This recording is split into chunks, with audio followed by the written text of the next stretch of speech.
Chapter 375, Gathering Venue. It's finally here, Lumion exhaled, folded the letter, and left Auberge du Coq d'Oreille. He didn't need to look for Franca. They had discussed the gathering many times before, so there was no need to waste time confirming it. Lumion made his way to the new safe house on Rue du Rossignol and tossed the satchel containing the flog boxing gloves onto the bed. He hadn't prepared an additional iron cabinet. With a few traps hidden in the room, regular thieves couldn't approach the core area. Forcing their way in would only cost them their lives. An iron cabinet wouldn't stop exceptional thieves anyway. When the time was right, Lumion donned a hooded black robe that bore a striking resemblance to the attire worn by warlocks, all according to Madame Hella and Franca's descriptions of his sister's appearance at these gatherings. Then he pulled out Lai and transformed it into a simple yet exquisite silver-white earring. He secured it onto his right earlobe. Gazing into the full-length mirror, Lumion maintained a calm demeanor as he observed a sudden transformation of him growing shorter. His hair morphed into a luxuriant shade of pure gold, growing thick and cascading down his back. His facial features underwent a metamorphosis, mirroring those etched in his memories of Aurore. His nose bridge, now elevated and delicate, complemented his lips, neither too full nor too thin, painted in a subtle shade of red. His eyes, light blue and clear, emitted a faint but captivating luminescence. In the past, Lumion had always perceived his sister as a paradox, her inner self contrasting sharply with her outward appearance. She exuded an aura of sunshine, cheerfulness, and open-mindedness, yet in reality, she was a homebody, reluctant to venture out for social interactions. Only those who had truly earned her trust were privileged to witness her relaxed demeanor, the quirky phrases she often uttered, and her playful and bullying side. On the contrary, Aurore displayed no apprehension when stepping out into the world. Much like Lumion, she possessed the natural ability to connect with the elderly ladies of Cordoue and regale the children with captivating stories, earning their affection. Ever since Lumion had learned about his sister's true background, he had come to comprehend the stark divergence between Aurore's inner self and her external appearance and demeanor. Certainly, many people grappled with such contradictions, but Aurore's unique circumstances had magnified this incongruity.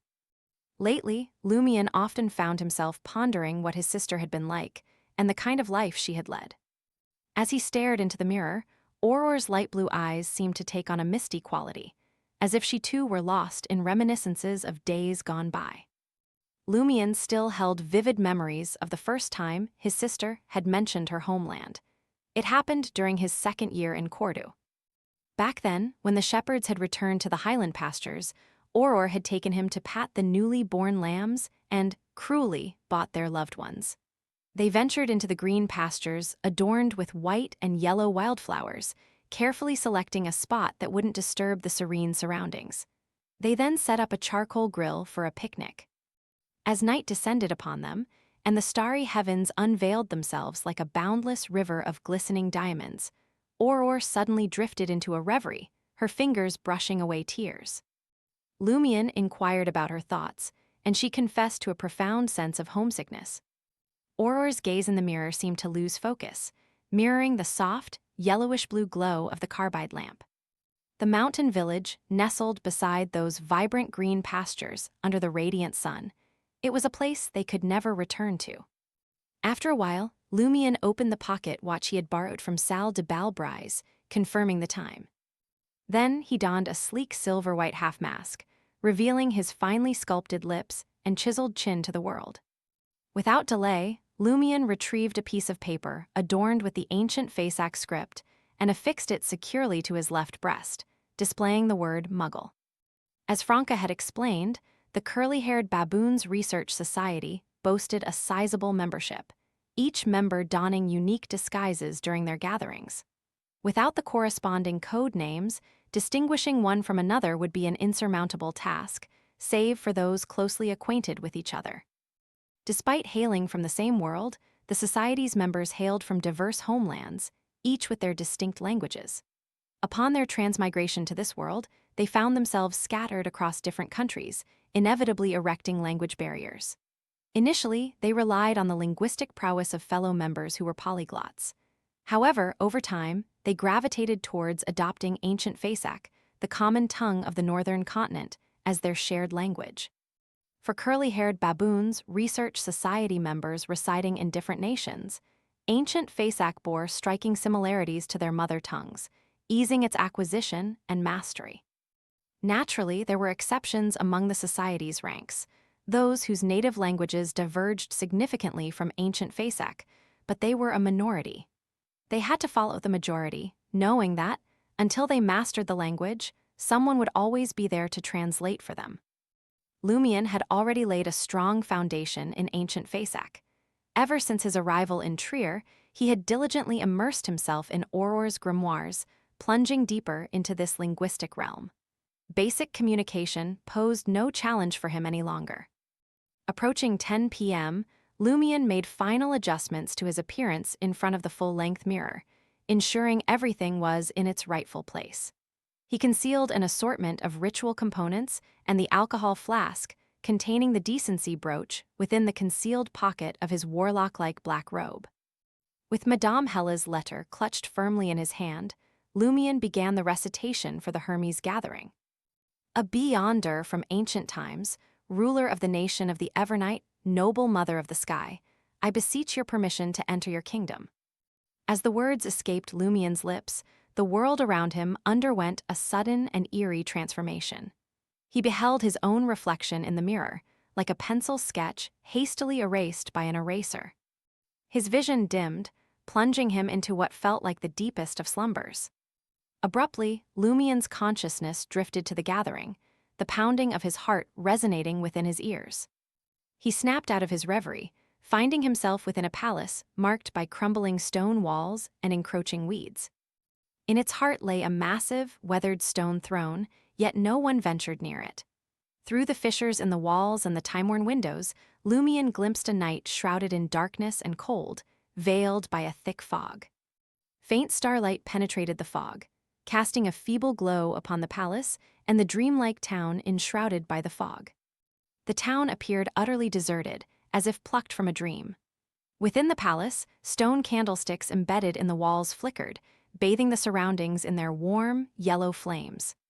At that precise moment, over 100 figures arrived, each attired in distinctive garments. Lumion scanned the assembly but could not yet spot Madame Hela. However, he recognized Hidden Blade Franca. Clad in her favored assassin's garb, black robes complemented by leather armor, a hood drawn low, and a silver half-mask gracing her countenance, Franca engaged in conversation with a group of similarly attired individuals. Yet among them, Franca stood as the sole genuine assassin. Lumion didn't greet Franca. Following her instructions and the hints in Madame Hela's letter, he approached the huge stone chair. Such a crowded gathering was no different from a marketplace.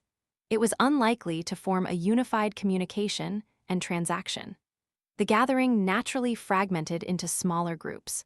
Only when there was a matter of particular significance would President Gandalf or vice presidents like Hela take their place by the massive stone chair to address the assembly. Of course, someone could do the same if they wanted to share their intentions with the entire gathering. Auror had been a regular attendee at the Academy's gatherings. Their designated meeting spot, nestled deep within the palace, tucked away to the left of the huge stone throne. As Lumion advanced in that direction, he couldn't help but marvel at the mystical nature of the gathering. After reciting the incantation, he had departed from the Rue du Rossignol safe house in the market district, only to find himself transported to this mysterious and ancient palace. The members of the Curly-Haired Baboons Research Society hailed from diverse corners of the northern and southern continents, yet they had all managed to converge here within a specific timeframe. Lumion had never encountered such a mystical power before, surpassing even teleportation. Only the bestowed sowers of the Great Mother could compare. What baffled him, however, was Franca's never sharing the method of entering the gathering. Even if they were face-to-face, he wouldn't hear it unless granted permission by Madame Hela. But it was just reciting an incantation, wasn't it? How could he not hear it? As Franca had explained, this power likely stemmed from a sealed artifact. An artifact Madame Hela couldn't fully control, but could employ to a certain extent. Beyond this method of convening, the Curly-Haired Baboons Research Society possessed other means, although these were established by various groups for internal or clique gatherings.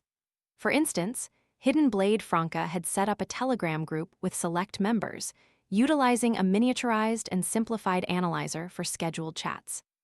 Recalling Franca and Hella's rough descriptions of Auror during the gatherings and forming his own assumptions, Lumien's steps grew lighter.